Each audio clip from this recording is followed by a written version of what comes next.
taking time to see beauty. Sometimes we need to take times to stop and just contemplate. When is the last time you went to a museum?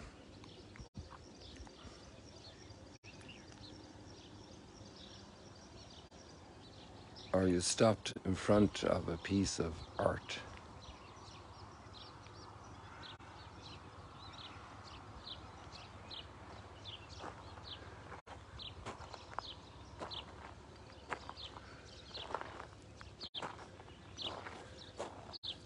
A lot of things happen when you do that, because there are certain things you see there, but there's also a lot more. In the case of art, there's a conversation with the artist that's happening without the artist even being visibly, audibly, noticeably present.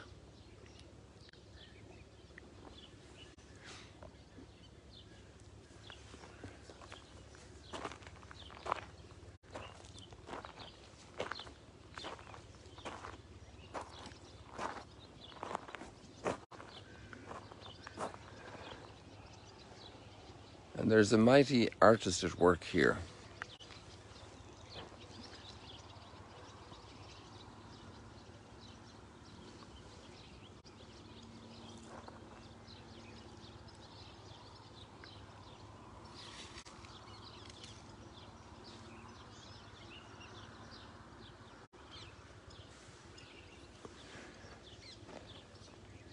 And this artist's whole purpose is to communicate love.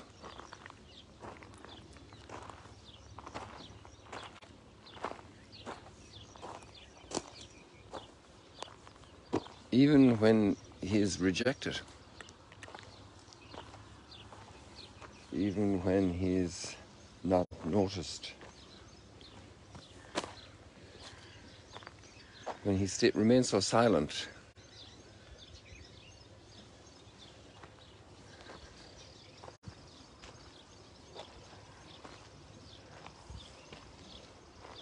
or when he's maligned.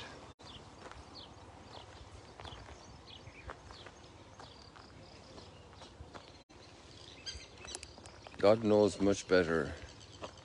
You will not die. Just go ahead, eat of the fruit. The negative talk destroys relationships.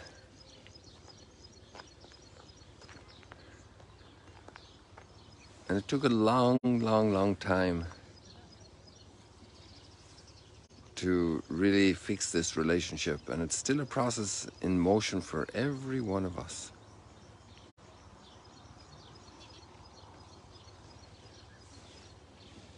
When a person says one bad thing about another person, how long does it take to undo that damage?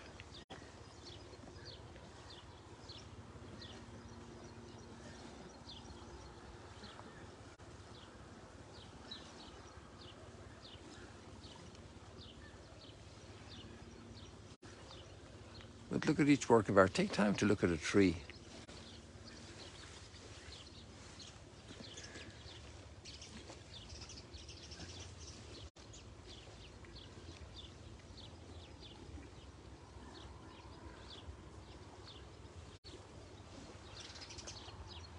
To watch the birds, to listen to them.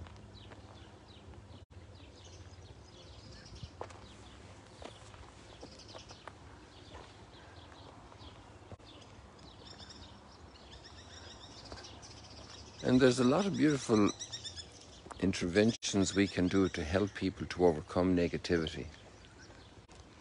When people speak badly about others, and they might not be absolutely evil and guilty, it might just be that broken habit of humanity when we don't understand somebody and we speak badly, and that closes so many doors because it creates suspicion, creates negativity, creates hurt.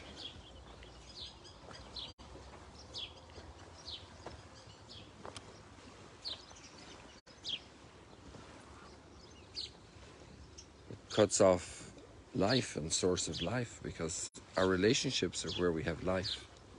And to nurture back new life, a new sprout at the cut off trunk of relationships.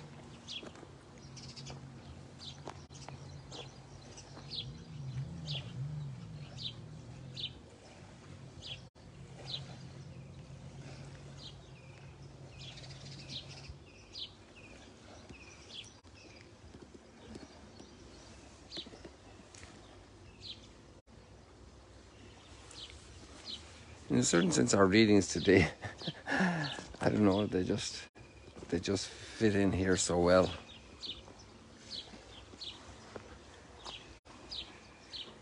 If we go to the Last Supper conversation, as we continue to read John 16, Amen, amen, I say to you, whatever you ask the Father in my name, he will give you.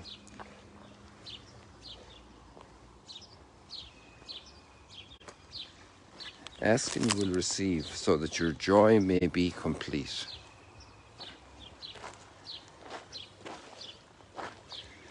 And then there are even more powerful lines further down.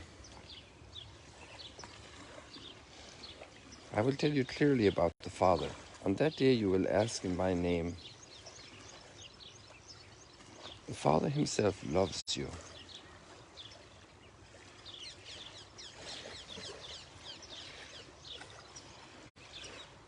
Because you have loved me.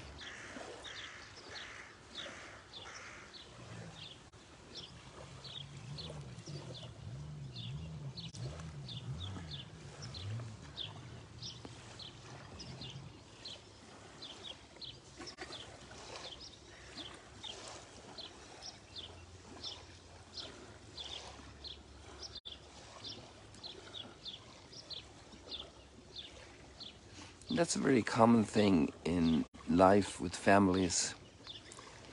When a child has been very respected by somebody, a small child, or anybody for that matter, and the child mentions that at home, and when the parents meet that person who treated their child so well, they have great affection for that person.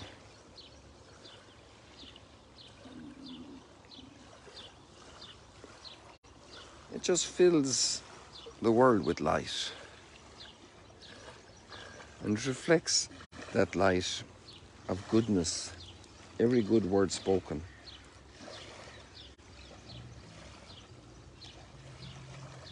For the Father himself loves you. That word gives us so much confidence and courage in such a broken world where we have doubted so much about God.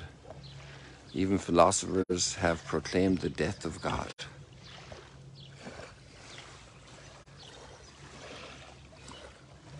Religion, the opium of the people.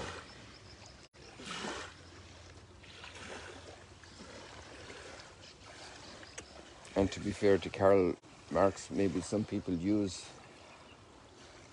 some pious platitude to wash their hands of responsibilities and be blind or numb to the needs of concrete people right there beside us. Because our faith calls us to be engaged, to help others, thoroughly engaged, deeply committed. And that's what we've seen in millions of disciples of Jesus. Total engagement for the orphan, for the sick, for the lonely, for the abandoned. The engagement that provides education. Maybe one of the keys to all of this is really what parents do themselves, but somehow this love that's revealed becomes universal. It's not just because it's my child, but it's every child, and every child is my child, and every person is my neighbor, especially the ones most in need.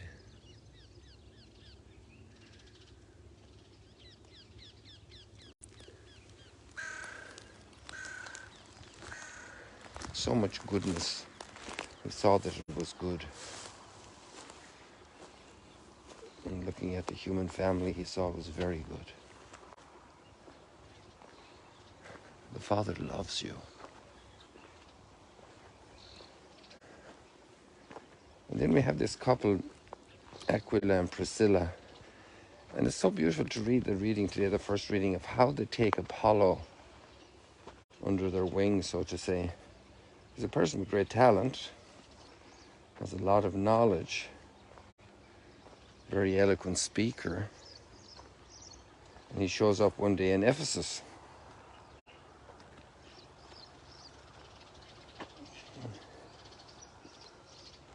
He's from Alexandria in Egypt, the seat of great learning, the famous Library of Alexandria.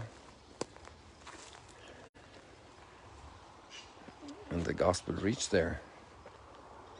And so he had been instructed in the way of the Lord, and he spoke with ardent spirit and taught accurately about Jesus, although he knew only the baptism of John.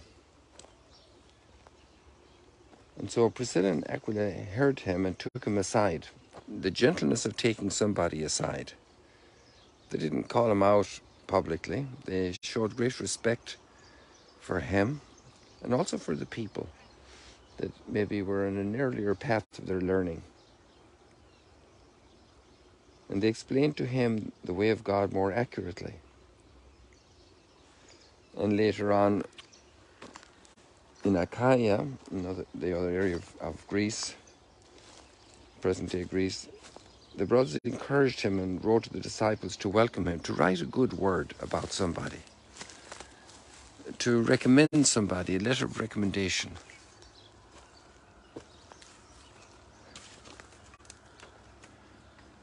The brothers encouraged him and wrote to the disciples there to welcome him.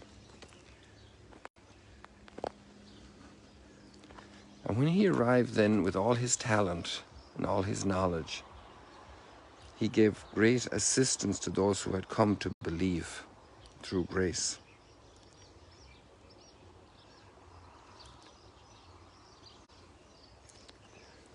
The rebuilding of human relationships and the rebuilding of the relationship with the giver of all gifts behind this beautiful morning, which is such a gift for us, is an amazing giver. Behind every gift is a giver.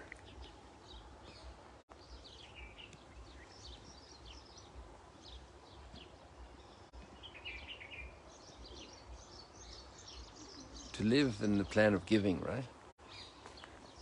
Even self-giving.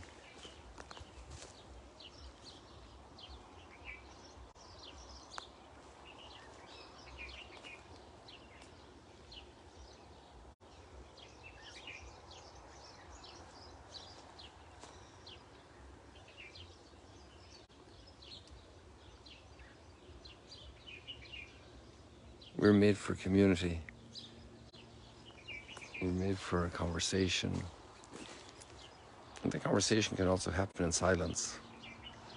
Like an elderly couple, 40, 50, 60 years married, and having a cup of tea together. They mightn't need many words. There might be a picture of the grandchildren they're looking at, and they smile to each other. They don't need many words.